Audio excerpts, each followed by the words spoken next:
उद्यमशीलता र पारदर्शिता सहकारीको प्राथमिकता भन्ने मूल नारा सहित 69औं राष्ट्रिय सहकारी दिवसको अवसरमा प्रयास बचत तथा ऋण सहकारी संस्था लिमिटेडले साइबर अपराध, बैंकिङ कसुर, सम्पत्ति शुद्धिकरण तथा वित्तीय साक्षरता सम्बन्धी 1 दिवसीय तालिम सम्पन्न गरेको छ।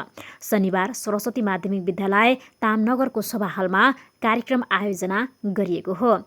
कार्यक्रमको अध्यक्षता संस्थाका अध्यक्ष भीमबहादुर थापाले गर्नुभएको थियो भने प्रमुख अतिथि बुटोल उपमहानगरपालिका वडा नम्बर 12 का वडा अध्यक्ष दिलीप प्रसाद शर्मा रहनु भएको थियो। तालिममा संस्थाका 75 जना शेयर सदस्यहरूको सहभागिता रहेको थियो।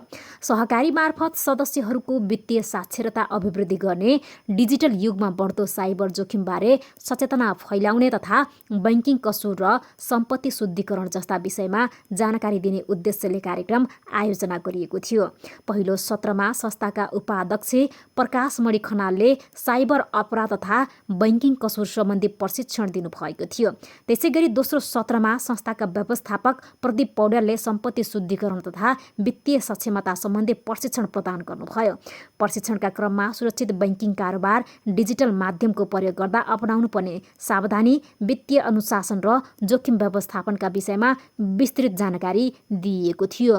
कार्यक्रममा सहकारीका सल्लाहकार, सञ्चालक समिति, लेखा सुपरिवेक्षण समिति, विभिन्न उपसमितिका पदाधिकारीहरूको समेत उपस्थिति रहेको थियो। कार्यक्रमको सञ्चालन संस्थाका सचिव तीर्थराज काफले र कोषाध्यक्ष सीता कणेल तरामुले गर्नुभएको थियो भने सहजीकरण ऋण अधिकृत शेष दत्त थारू र बजार प्रतिनिधि निर्मला पौड्यालले गर्नुभएको थियो।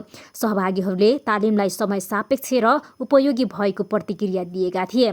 प्रयास सहकारीले विगतदेखि नै वित्तीय साक्षरता, रक्तदान लगायत सामाजिक तथा सदस्य केन्द्रित कार्यक्रम सञ्चालन गर्दै आएको छ। यसै आर्थिक वर्षमा संस्थाले आफ्नै भवन निर्माण सम्पन्न गरी छिट्टै नयाँ भवनबाट सेवा सञ्चालन गर्ने तयारी गरिएको छ।